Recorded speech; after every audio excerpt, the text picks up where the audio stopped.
everyone. Welcome to the Self-Awareness Journey podcast. I'm Melissa Albers. And I'm JJ Parker. This podcast is for seekers, seekers of happiness and joy, seekers of a centered approach to success in life, seekers of their true, authentic selves. Get ready for some real talk on everything from anxiety, emotions, and habits to love, compassion, and forgiveness. We know you'll be challenged and enlightened by this conversation. We're so glad you're here. Let's dive in.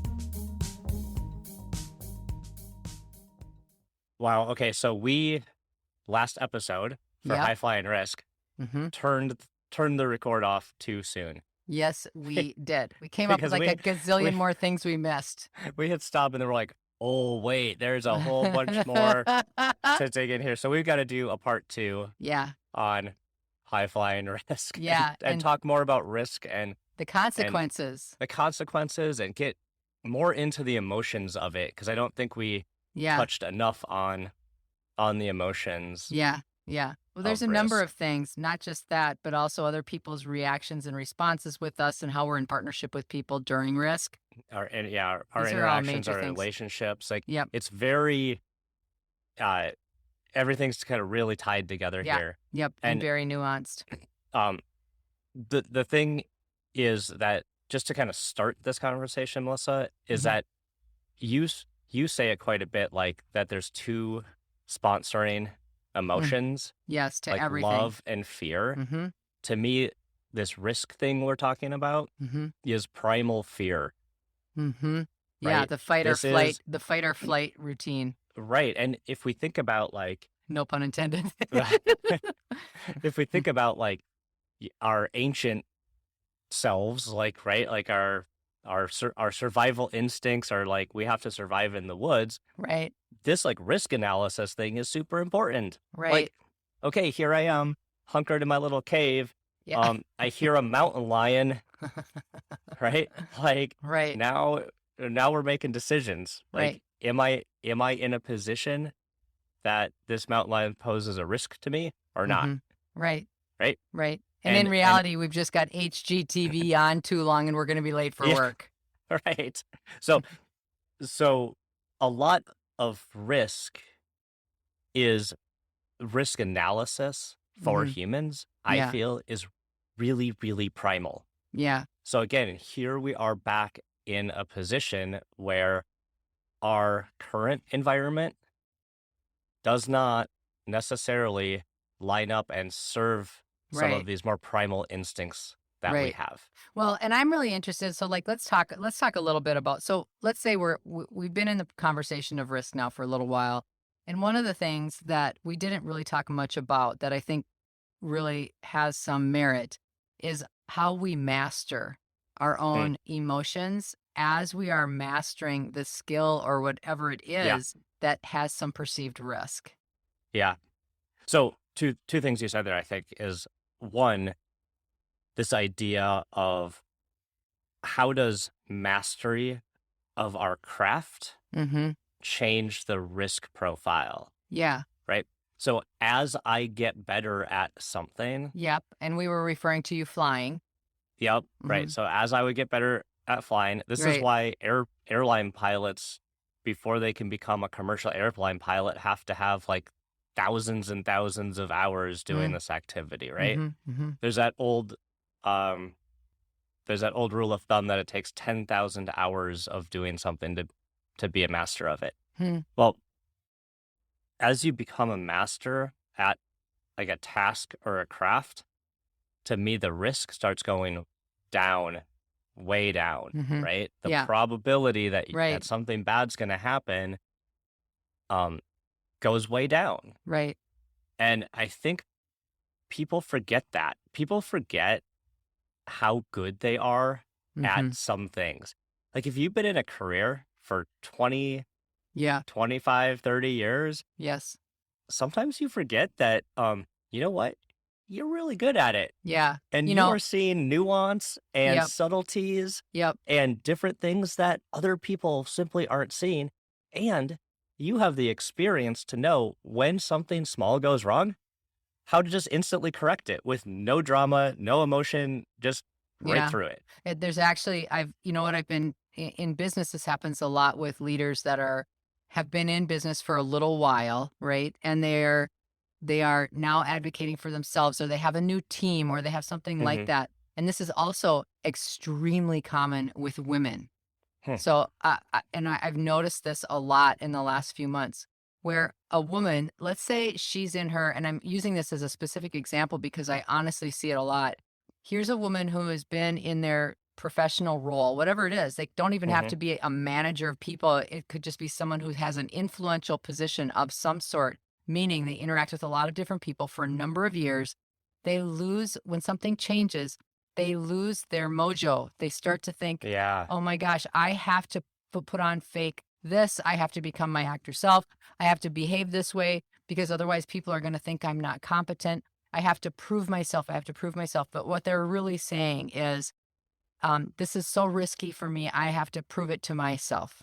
Hmm. I have to prove it to myself. And what happens is they get in their own head so much about it that they end up missing the fact that they are already at mastery, Yeah. and by keeping themselves in that emotional place of constantly questioning themselves, Yep. they are not allowing their mastery to be shared with the people who really need it and are Yeah. ready and ripe for it. Yep.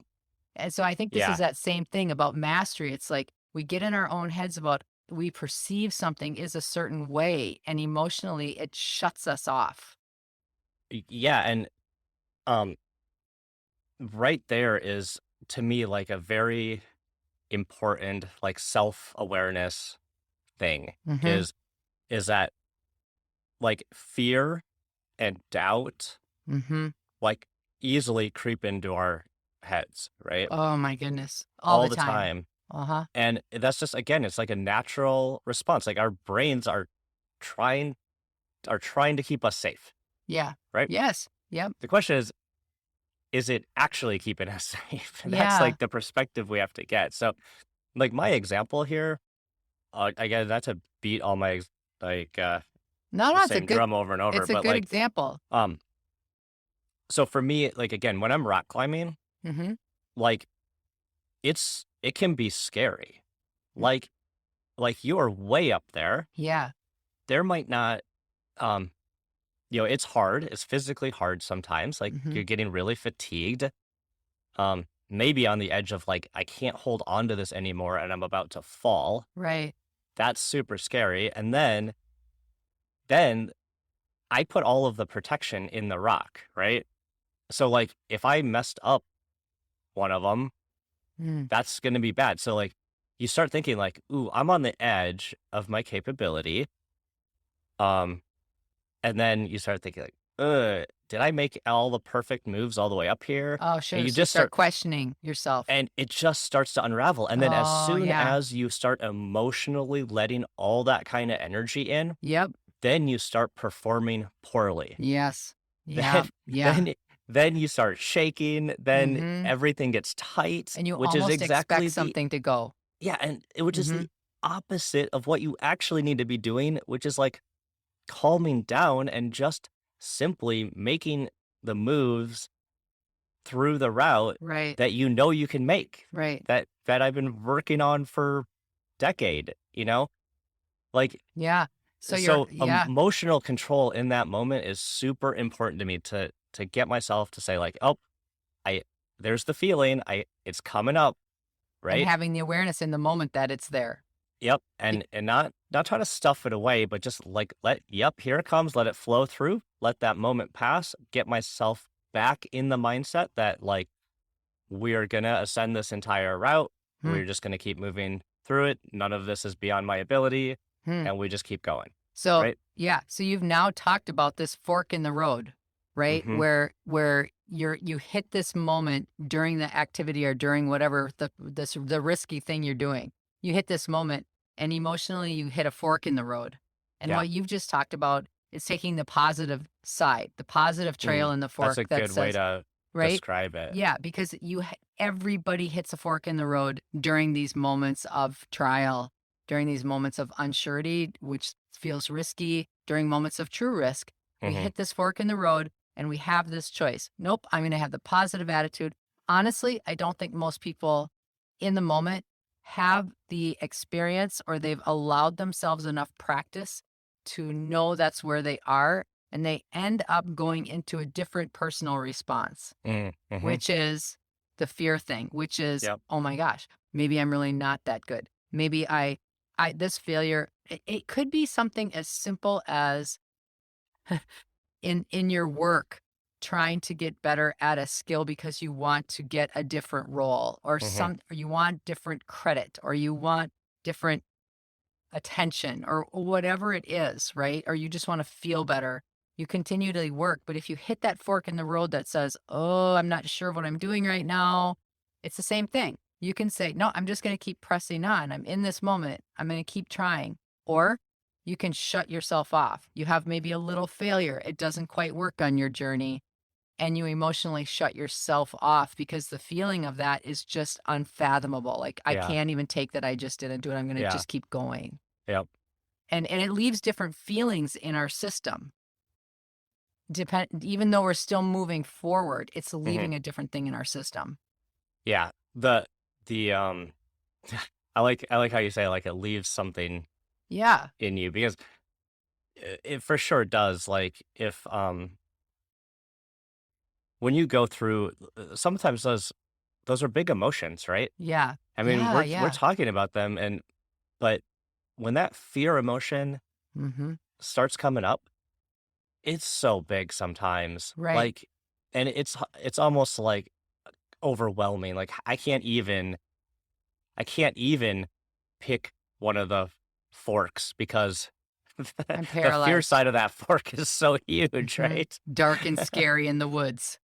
So, Well, I like how you put it that it actually takes practice, and so to me, like the mind shift for people mhm. would be let's put ourselves, and this is maybe why I really like some of these activities. This is Mhm. really helpful, Melissa. Thanks.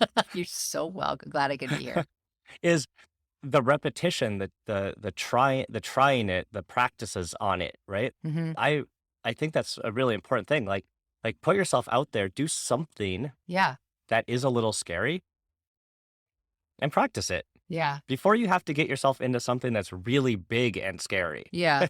Well, right? So if you get practices on the small stuff, it actually makes the big stuff not as big. right. I have 2 I have 2 more things that I wanna make sure that we talk about Okay. because in this moment, the first one is how we protect others in this Mm, journey, okay? Because what happens is when we hit these little moments in our activities or whatever it is that we're trying, in this risky thing, we hit these moments where it looks like we might not make it, mhm, okay? Um, we might not get the promotion. We might mhm, not get the stage. We might not get the whatever it is we want. I think it's a very natural thing that humans start to tell themselves wildly inefficient and not real stories mm, about the reality of where they are. They don't look at it as a little small micro failure and the whole movement forward. They consider it a deal breaker. Oh my God, I just made a huge failure. And then what happens is I'm a failure. And not only am I a failure, I'm not going to tell my wife mm, that this just happened today, that I just have this feeling I'm not going to get this. I just mhm, have this feeling I'm not going to tell her because I don't want her to get scared. I don't want mm, her to feel bad. And we start to magnify that we start magnifying the result.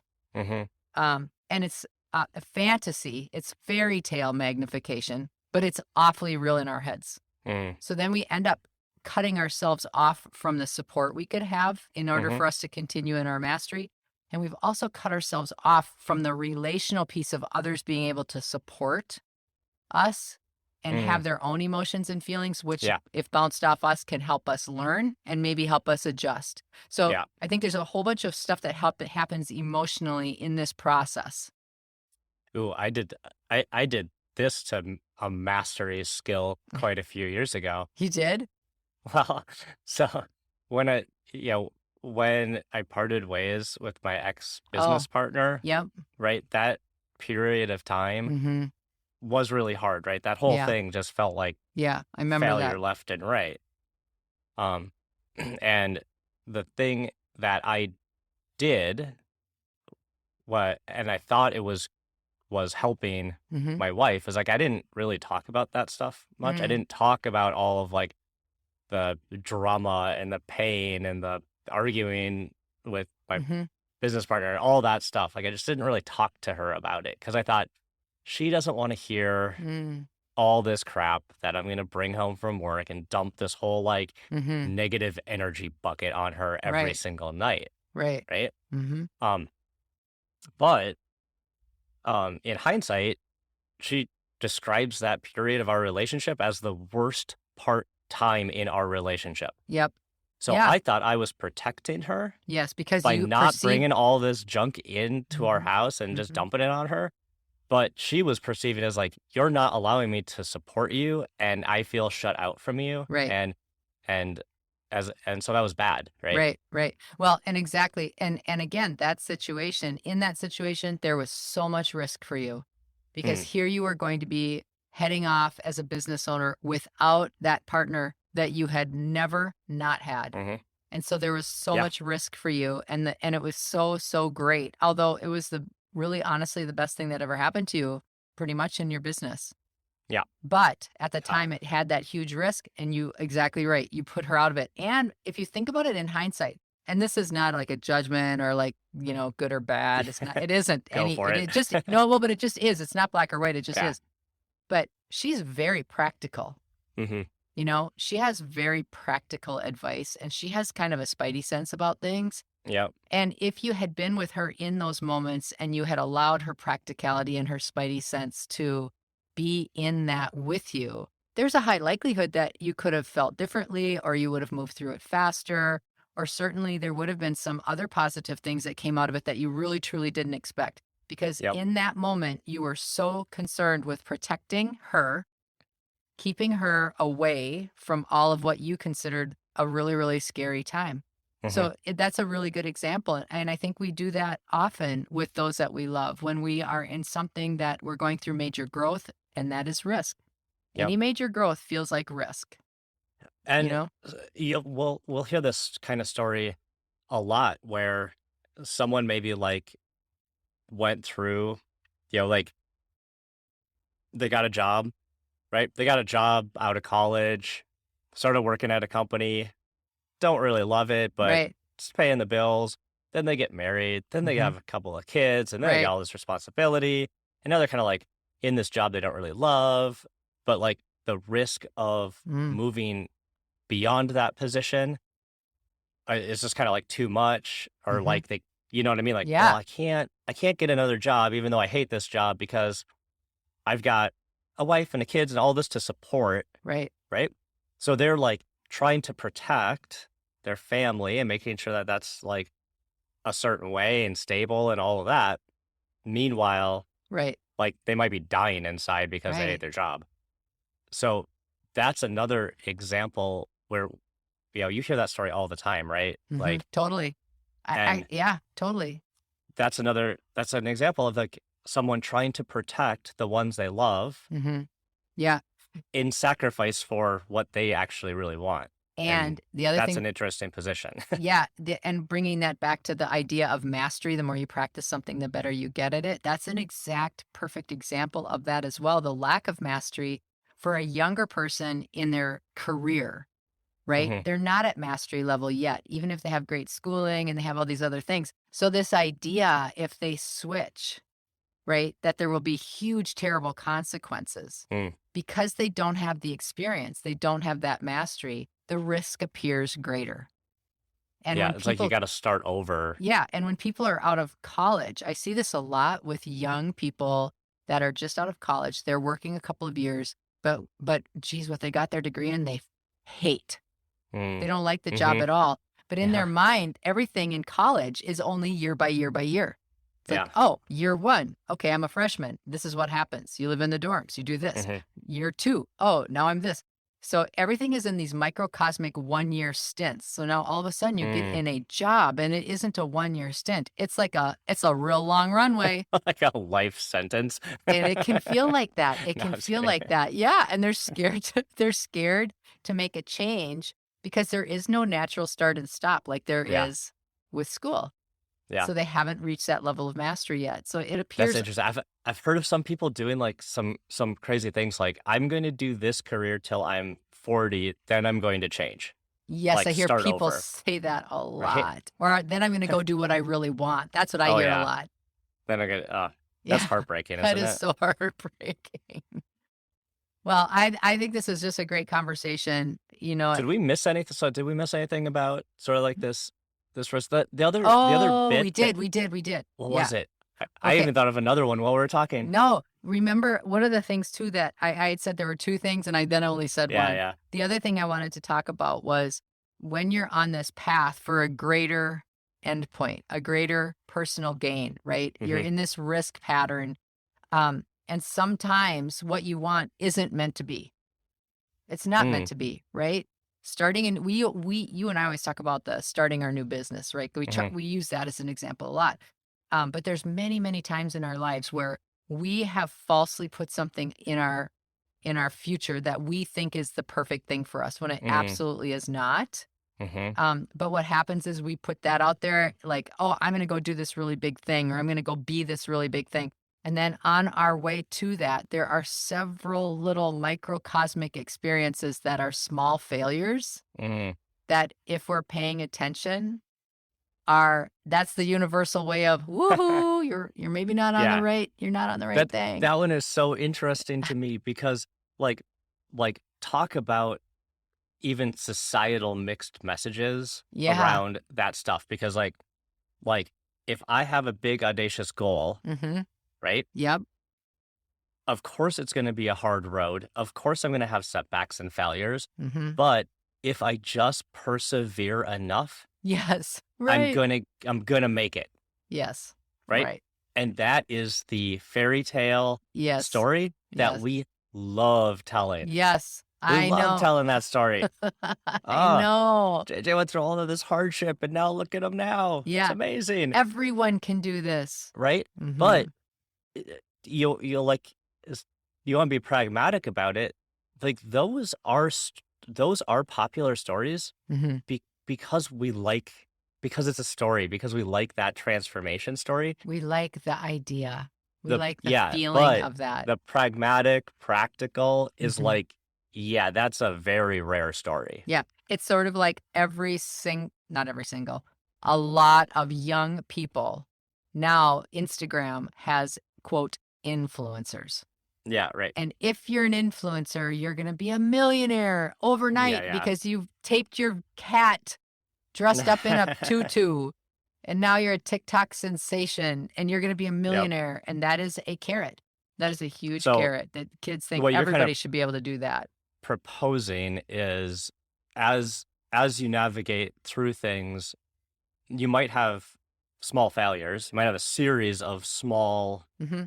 failures and really think about them like, are these indications that like I'm gonna crash into the mountain, Right. or are these just speed bumps along Yeah. my path? And Yep. I that's a know. hard thing to self-reflect on. Yep. I know. Um, I know.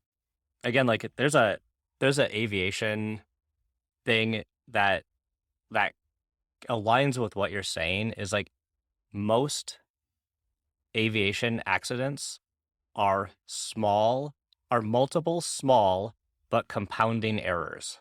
Oh, small but compounding. That's a Small but really, compounding, hmm, right? I like that And so you're kind phrase. of trying to apply that to like life a little bit, which is probably there's there's Hmm. there's something in there is like small compounding errors cause big problems later. Yeah. And again, this flies in the face of goal setting. This flies in the face of being an Totally. optimist. That's why it's so like it's I a know. I do a know. third part on this podcast Yeah. But about it's that. but it's always like I always like give examples of, like my personality and what I'm meant to do in this world. Like if Yeah. somebody said, "Ooh, there's a really good job as a CFO and oh, you it's a cool company and you're going to totally align with the culture and everything's great." And I could tell you exactly what I needed to do and be. to be a CFO. I could tell you exactly because I'm in the business of knowing roles, right? That's Is my it job. a lobotomy? Yeah, exactly. I was going to say, so if you wanted to give me an assessment or a test, I could pass it all day long. Yeah, that's going to be my goal because I like the culture of this business. And then guess what? I would be out of that job in about 30 seconds. So Yeah. yeah, it is. And I think, again, the whole sweet spot in there is understanding how you're really feeling about what it is that you're moving towards. It's really Yeah. having a connection with your own sense of self and Yep. awareness. All right. We probably got to end this one. We Yeah. could babble about this topic apparently forever, but Apparently we did. but it's fun. It's fun. This is again, it's like one of those root emotions, and there's just so Yep. much to Oh, explore, I know. It's awesome. especially on that fear side Yep. of our human experience. Right. Did you enjoy this episode? Please go to your favorite podcast platform to subscribe, rate, and leave a review so others can discover it as well. Growing self-awareness is a lifelong journey, and there's always further to go. And it's better when we're all in it together. Please think of someone you know who could benefit from hearing today's conversation and share this episode with them. We can't thank you enough for listening. Until next time, happy exploring, seekers.